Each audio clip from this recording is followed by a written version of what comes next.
What's up, people? This is Ms Dynamite, and right now you're watching S-StarTV. Make sure you keep it locked.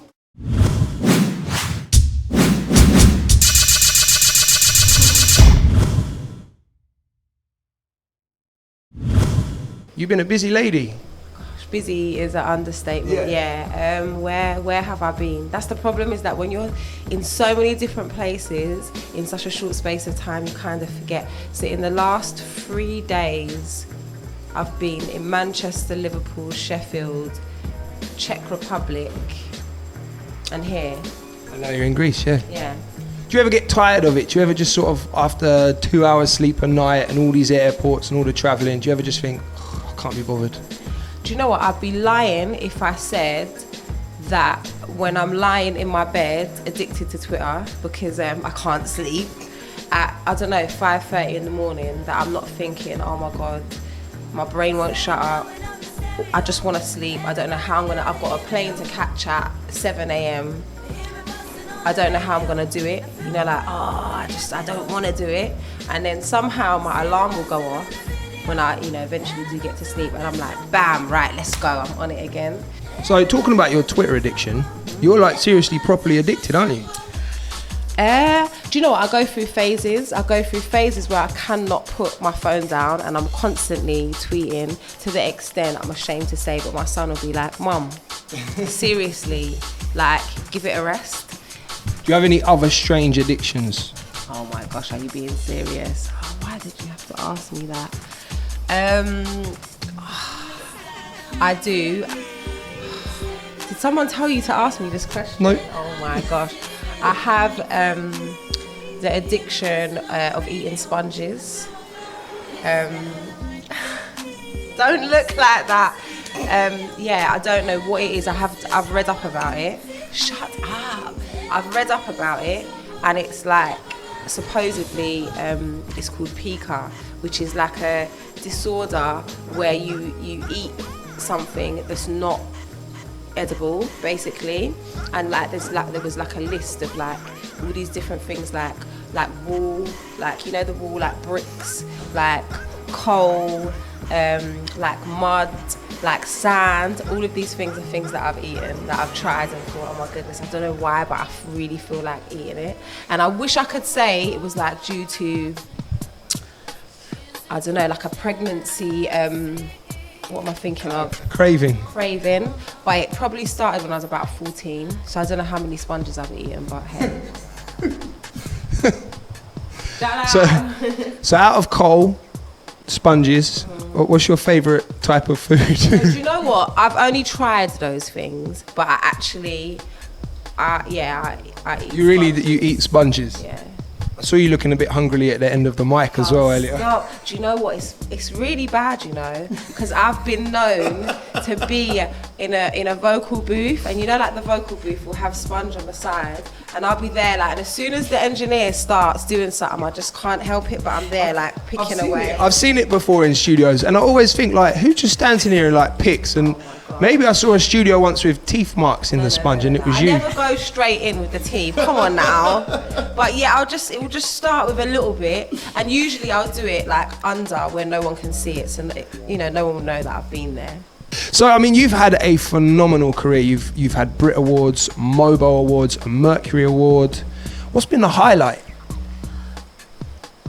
Wow. Honestly, I've done so many things, and when all of that was happening, which was quite some time ago, it was such a whirlwind. There was so much for me to take in, and I was totally overwhelmed. I appreciated every step of it, but I was a lot younger, and I was really like just whisked off of my feet into this this crazy whirlwind, yeah. And I think I was very focused on like my lack of sort of belief in myself, like on the inside. So I don't know, I kind of feel like, as much as I appreciate everything that I have done in the past, I'm loving now. in a way that I can't even explain, because I've come, you know, into it with like a whole new fresh outlook, with a different type of confidence, with a real sense of wanting, not even wanting to, with actually controlling, you know, what I'm doing, with having my own vision and totally being like 100% the captain of my ship, if you like. Is there anything like that you want to achieve, something you've got your sights on, like I really want to do this? Do you know what, if I'm really honest, no. Like, people always say, oh, you should set goals and you should have, you know, things to work towards, and I get that, you know, for some people that's like the right thing. For me, I'm a little bit too much of a hippie to like, all right, I want to do this and I have to do it, and that I just blow with the wind. Like, if I wake up and I feel like I'm very productive, I'm never ever just doing nothing ever, but I'm very much like what feels like the right thing to do today, and I kind of put my faith into the universe, if you like, in that I'll be carried to wherever it is that I'm supposed to be, and I'll achieve the things that I'm supposed to achieve. I don't really have a like a specific, you know, this is what I have to do. I just know that I love music, I love making music, I love performing, and I love that people love my music, and that's it. I'm gonna keep doing it until the wind blows me in a different direction. Yeah.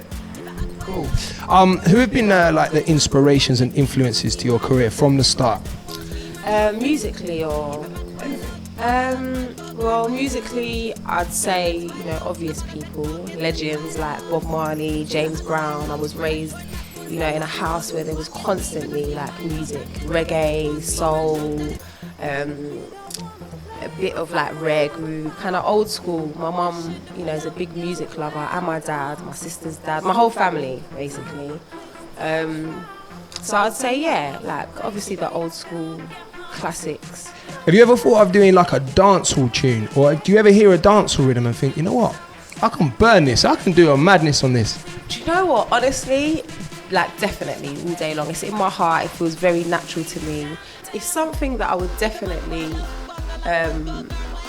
love to attack, you know, in a real sort of, I don't know, in the way that I would attack like a dubstep beat or a hip hop beat or a soul beat. I'd really like to, you know, go into bashment like that.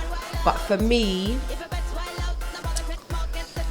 I'm into old school bashment. I'm like taking it way back to the gung gung gung. Like, I like when it was just simple and it was just hard and it was just like I'm not saying you don't feel bashment now, but for me, you don't feel it the same.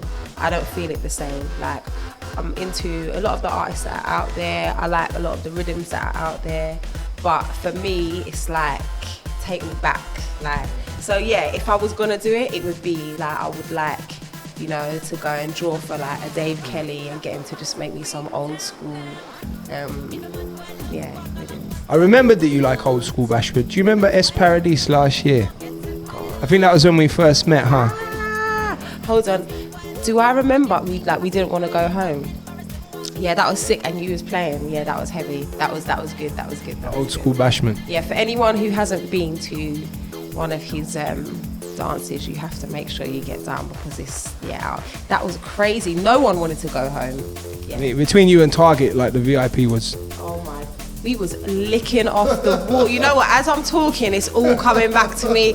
We was after tune, licking off the wall. I had my back to you guys who were behind me, but... No, that was nuts. Maybe I should stop now, because I might start exposing stuff that I'm not supposed to. But yeah, everybody was on a high. The people that were there know. Yeah, definitely. What do you prefer?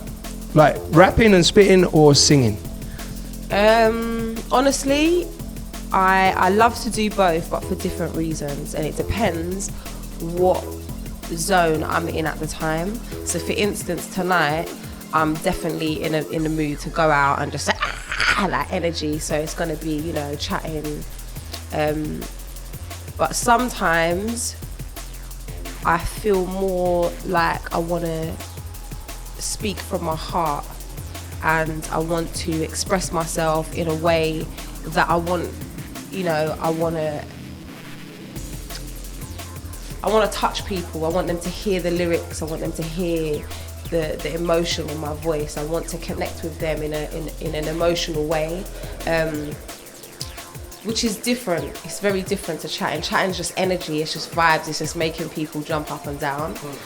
Not just like it's nothing, because I bust a sweat, you know, but yeah, it depends. At the moment, I think for the most part, I'm loving, you know, the chatting side of things, like with, you know, the festivals that I've been doing and all the shows. One thing I love about your music is you've managed to almost gain the commercial success, but you've kept your integrity there. It's not like you haven't just made a dance tune singing and blah, blah. Do you know what I mean? Do you see what I mean? You haven't, a lot of people say it sold out. You haven't really done that. You kind of kept your style, but made people like it, made the general things like it.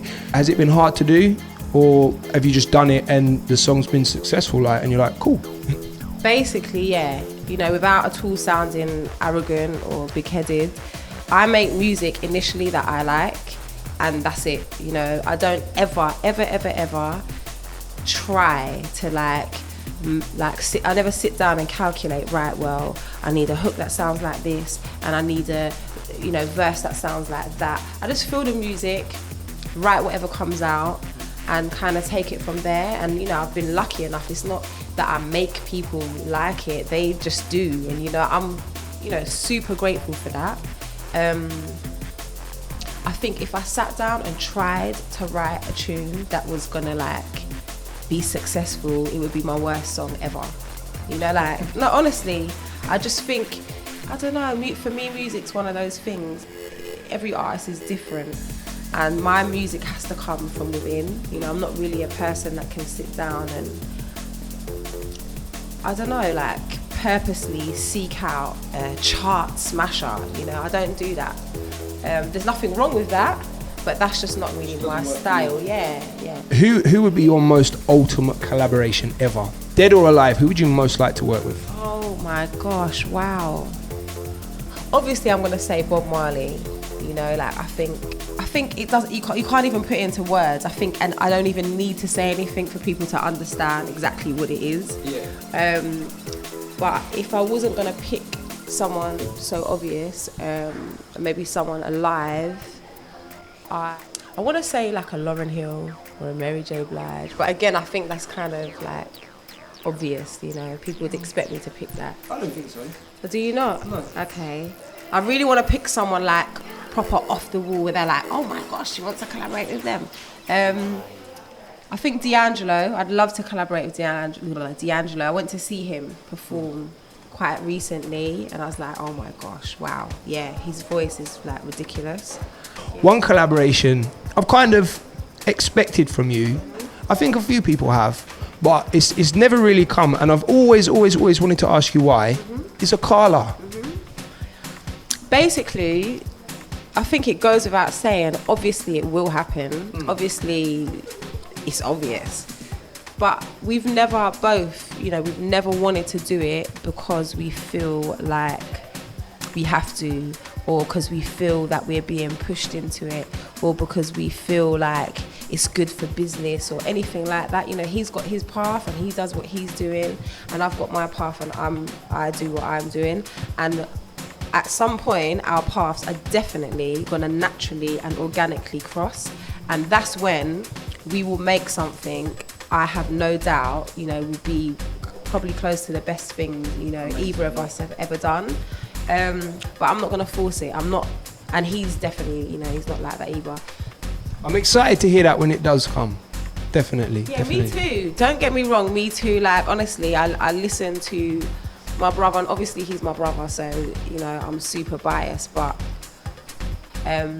yeah, definitely as like an MC, where his mind's at, the way that he expresses himself, the lyrical content, you know, like he does what he does, he goes in the flows and whatnot. He's very he's serious. Yeah. You know, like, he's serious, he's just very, and obviously I have it from like a totally different perspective to anyone else, because he's my brother, you know. Yeah. So I see it in a totally different way, and honestly, he's just one of the most like dedicated focused people I think I've ever met, ever. Like, focused is just not even disciplined. All of things that I'm not. He takes rapping back to like the root, you know, to the art, to what the art form was created as, you know, where he will talk about social issues, he will talk about things that he's feeling, he will use it as a method to teach people or to touch people, to tell them, you know, facts, figures, things they don't know, to, you know, he can do the whole battle thing, like he can do, you know, the kind of obvious stuff, but he chooses to focus more of his lyrics around subjects that are hopefully going to spark thought, you know, people's minds, and hopefully, you know, help to make some kind of a positive change to the individuals and, you know, to society. And I love that, you know, not just because he's my brother, I love that. Those are the type of artists that like I said, you know, get to my heart. And I think I think it's wicked. I think music is such an unbelievably powerful tool, and I would love to see more people use it in that way. Back to your Twitter addiction, where can all the people find you? At twitter.com/Ms, that's MS _Dynamite. And Facebook? Oh, don't ask me that. Ms Dynamite official. I'm so crap. They'll find it. Don't worry, they'll find it. And what about DJ? They should look for my DJ. I was getting to that. Oh, sorry, watch me. I'm like, my DJ, which is, I was about to say Ms DJ. It is twitter.com _DJ3 _ The number 3. Yeah, the number 3. Shouts out to DJ3. He's the guy that keeps Ms Dynamite in check after the shows. Make sure the airport arrival's on time, right? No, hold on. That was her today. Yeah, he overslept, right? But he does get a blight because he's got a toothache. He's somewhere with a toothache right now. But usually, yeah, he's good. But yeah, that's really down to her. She says. What about a website? Is there a website? Do you know what? There's one in the process. So I'm gonna say, hold on. Where are we now? Summer. Let's just say before the end of the year, I'll say there'll be a banging website up and running, ready to go, merch, videos, blog, everything. I'll have it all together. But right now, oh my gosh, yeah, soon. Good times. Thanks for talking to me. No, thank you. You're welcome. Enjoy the show tonight. Thank you. And I'll see you next time. Definitely. Take care. Bye. It's DJ DUBL, S-StarTV, and of course, the lovely Ms Dynamite.